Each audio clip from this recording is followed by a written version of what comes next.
जय जिनेन्द्र। पूर्णार्घ जैन ग्रंथ वाचन अर्घ 7 भाग 37। मुनींचा आचार धर्म। सामान्यपणे आचार धर्मात श्रेष्ठ ध्येय स्वरूप आचरण मुनींचे आहे, ते अधिक विशुद्ध आहे, म्हणून मुनी धर्माचा प्रथम विचार करण्यात येतो। साधूंच्या आचारांचे प्रामाणिक कथन करणारे काही आचार ग्रंथ प्रसिद्ध झाले आहेत। प्रामुख्याने भगवती आराधना, मूलाचार, शीलपाहूड, प्रवचनसार इत्यादी ग्रंथ मुनी धर्माची विस्तृत चर्चा करतात। त्यातील प्रमुख अशा आचार अंगाचे विवेचन येथे दिले आहे। पंचमहाव्रते: अहिंसा, सत्य, आचौर्य, ब्रह्मचर्य व अपरिग्रह। 5 समिती: प्रमाद सोडून चालणे अर्थात इर्या, बोलणे अर्थात भाषा, भोजन करणे अर्थात एषणा, पदार्थांना उचलून ठेवणे अर्थात आदान निक्षेपण व मलमूत्राचे विसर्जन करणे अर्थात उत्सर्ग। 5 इंद्रियांचा निरोध, 6 आवश्यके आणि केशलोच नग्नत्व, स्नान न करणे, जमिनीवर झोपणे, दात न घासणे, उभे राहून जेवण करणे, दिवसातून एकदा आहार घेणे, हे 28 मूलगुण साधूंसाठी सांगितले आहेत। त्याचप्रमाणे भूक, तहान, शीत, उष्ण, दंश, मशक, अचेल, अरती, चर्या, शय्या, आक्रोश इत्यादी 22 परिशह सांगितले आहेत। ते साधू लोक स्वेच्छेने सहन करतात। स्वाध्याय व आत्मनिरीक्षण करण्यात सदा ते मग्न असतात। वासना, तृष्णा, विषयाभिलाषा त्यागी व सर्व प्राण्यांबरोबर त्यांचा मैत्रीभाव असतो। मुनींचे व्रत हे इतके कठीण आहे की मुनी राग, द्वेष, मोह इत्यादी कारणांचा त्याग तर करतातच, परंतु दुसऱ्याला ताप देणाऱ्या सत्यवचनाला देखील त्याज्य मानतात। साधूंसाठी आवश्यक कार्यात सामायिक चतुर्विंशती स्तव वंदना, प्रतिक्रमण, प्रत्याख्यान व कायोत्सर्ग पण आहेत। सामायिकमध्ये समभाव उत्पन्न करण्यासाठी जीवन मरण, लाभ अलाभ, इष्ट अनिष्ट, स्वपरभाव, शत्रू मित्रभाव, सुखदुःख, संयोग वियोग यामध्ये रागद्वेष नसतो, त्यामुळे समत्वरूप वृत्ती निर्माण होण्यास मदत होते।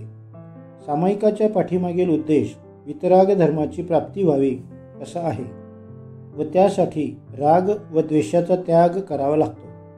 ज्याप्रमाणे अभ्यासूला अक्षर व शब्दांची आकृती बघून तो शब्द व अक्षर लिहू शकतो, त्याप्रमाणे आत्माभ्यासी वितराग सर्वज्ञ व हितोपदेशी तीर्थंकरांची वंदना, स्तुती व भक्ती करीत तो आत्मस्वरूप प्राप्त करण्याचा प्रयत्न करतो। साधूसाठी प्रायश्चित्त सांगितले आहे। साधू किंवा मुनी मन, वचन व कायाने कोणताही अपराध घडल्यावर पश्चात्ताप प्रकट करतात व त्यासाठी प्रायश्चित्त घेतात। प्रत्याख्यान याचा अर्थ त्याग असा आहे, म्हणून मुनी मन, वचन व शरीराने अशुभ कर्मांचा त्याग करतो। तपाने आत्मशुद्धी होते व कर्माची निर्जरा होते। कायोत्सर्ग शरीरापासून आपले ममत्व दूर करते, त्यामुळे वितराग वृत्ती वृद्धिंगत होते। आचार्य कुंद म्हणतात की साधू हा रागद्वेषाच्या अधीन जात नाही, अशा मलिन प्रवृत्तींचा तो त्याग करतो। साधूचे आचरण विशुद्ध असते। इंद्रिय संयम हा त्यांचा उद्देश असतो। कोणत्याही आचार किंवा क्रियेच्या मागे प्रसिद्धी मिळावी, पूजा प्रतिष्ठा मिळावी हा उद्देश नसतो। त्यांना या लोकात किंवा परलोकात विषयभोग प्राप्त व्हावे अशी इच्छा नसते। साधूंच्या आचार धर्माची अनेक वैशिष्ट्ये लक्षात येतात। त्यांच्या जीवनात आचार विचारांच्या शुद्धतेस विशेष प्राधान्य दिले आहे। अहिंसेचे पालन त्यांना अगदी सूक्ष्मतेने करावे लागते। जैन साधू कोणासही कशाची याचना करीत नाही किंवा कोणासमोर आपले हात पसरत नाही। जड किंवा चेतन या दोन्ही पदार्थासंबंधी ममत्व दूर केलेले असते.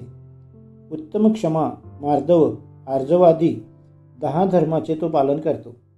अनासक्त रूप प्रवृत्ती वाढावी म्हणून संसार, शरीर, भोग व कर्मबंधन इत्यादींविषयी तो चिंतन करतो. 12 भावनेच्या चिंतवनाने वैराग्य भावना वाढीस लागते. अनुप्रेक्षा ही साधूंच्यासाठी आवश्यक बाब आहे. म्हणूनच कुंद आचार्यांनी 12 अणुव्यख्या म्हणून स्वतंत्र ग्रंथ लिहिला. याचे विशेष विवरण कार्तिकेयानुप्रेक्षा ग्रंथात केले आहे. मुनींचे आचार वर्णन करताना त्यांना रात्रीचर्या करणे पण नाकारले आहे. मूलाचार ग्रंथात या गोष्टीचा उल्लेख आहे. अर्थात रात्रीचर्येसाठी गेले तर व्रतभंग होतो.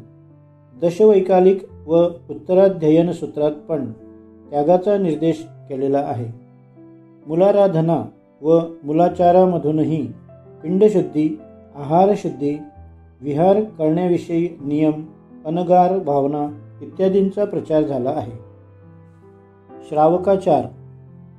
जैन धर्मामध्ये प्रथम स्थान मुनींना असल्यामुळे त्यांच्या आचारसंहितेचा विचार केला. आता दुसरा दर्जा गृहस्थांना आहे म्हणून त्यांच्या संबंधी येथे विचार केलेला आहे.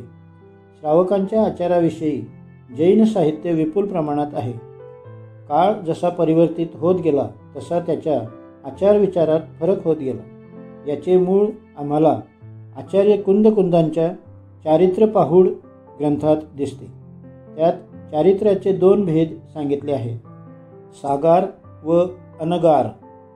सागारांच्या आचरणासंबंधी सांगताना आचार्य म्हणतात, दर्शन, व्रत, सामायिक, प्रोषधोपवास, सचित्त त्याग, रात्रीभुक्ती त्याग, ब्रह्मचर्य, आरंभ त्याग, परिग्रह त्याग, अनुमती त्याग, उद्दिष्ट त्याग हे 11 देशविरताचे संयम भेद सांगितले आहेत.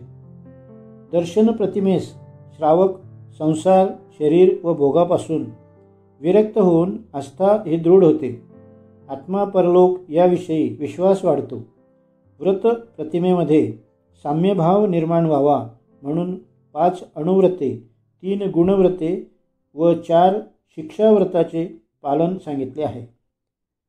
सामायिक प्रतिमेत क्रोधादी विकारांना जिंकण्यासाठी साधक नियमाने सामायिक करतो. प्रोषधोपवासामध्ये तपश्चरणाची वृद्धी व्हावी म्हणून प्रत्येक अष्टमी व चतुर्दशीला उपवास करणे. सचित्त त्याग प्रतिमेत अहिंसेचे पालन व्हावे म्हणून हिरवी भाजी, कंदमूळ, फलादी भक्षणाचा त्याग केलेला असतो. रात्रीला सर्व प्रकारच्या भोजनाचा त्याग म्हणजे रात्रीभोजन त्याग प्रतिमा होय. ब्रह्मचर्याचे पूर्ण पालन म्हणजे ब्रह्मचर्य प्रतिमा. जीवनासाठी आवश्यक असलेल्या आरंभाचा त्याग म्हणजे आरंभ त्याग प्रतिमा होय. परिग्रहाच्या त्यागाचा अभ्यास करणे म्हणजे परिग्रह त्याग. आरंभ किंवा परिग्रहासंबंधी कार्यात अनुमती पण न देणे म्हणजे अनुमती त्याग प्रतिमा होय. आपल्यासाठी तयार केलेल्या भोजनाचा त्याग म्हणजे उद्दिष्ट त्याग प्रतिमा होय. कुंद आचार्यांच्या मताप्रमाणे 3 गुणव्रतात दिग्व्रत, देशव्रत, अनर्थदंडव्रत व भोगोपभोग परिणाम व्रतांना व शिक्षाव्रतामध्ये सामायिक, प्रोषधोपवास, अतिथी संविभाग व सल्लेखना यांचा समावेश केलेला आहे.